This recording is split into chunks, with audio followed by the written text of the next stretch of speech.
ce que je trouve incroyable avec la météo intérieure, c'est que l'enfant s'identifie beaucoup à la météo qui est quelque chose de concret. Donc, ça va être beaucoup plus facile pour l'enfant de nommer, dans le fond, sa météo que son émotion.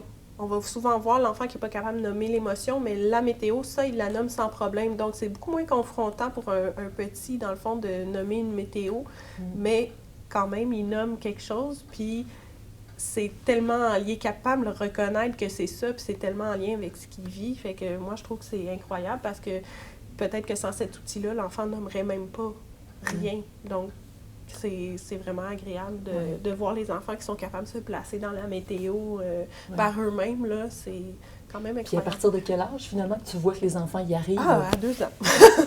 À 2 ans, sans problème. Oui, c'est ça. Ils sont capables, mais comme dit Kétia, c'est plus facile pour eux d'attribuer leur émotion du moment avec une image, avec quelque chose de concret, quelque chose qui existe, hein, qui est dans notre réalité humaine. Sinon, les enfants l'utilisent à journée longue. Là. Ils vivent une émotion, ils vont venir prendre, parce qu'on avait des petites photos, là, ils vont venir prendre leur petite photo puis la coller sur l'émotion qu'ils vivent. Fait que c'est quand même incroyable. Puis ils sont capables d'aller prendre la photo de l'autre. Toi, tu vis telle émotion aussi. Fait que c'est ça, ils l'utilisent à journée longue.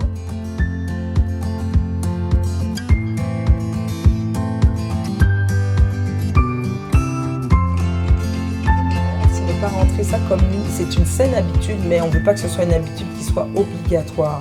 C'est comme on a dit, c'est à dose homéopathique. Il faut y aller comme ça pour être sûr d'un résultat. C'est très long, très lent, mais ça risque d'être beaucoup plus bénéfique. Mais on pense. On voit des résultats. Moi, en tout cas, j'ai vu un enfant qui se mettait toujours dans la colère. Puis, au fur et à mesure, il a appris à voir les autres émotions, puis à faire des fois, c'est vrai que je me sens comme ça. Des fois, puis tu sais, avant, c'était... Il se mettait que dans l'orage, là, puis c'était tout le temps ça, mais maintenant, il se déplace, tu sais. Fait que tu vois qu'il a acquis les autres, puis qu'il fait, oui, je suis pas juste là-dedans, je peux en vivre d'autres.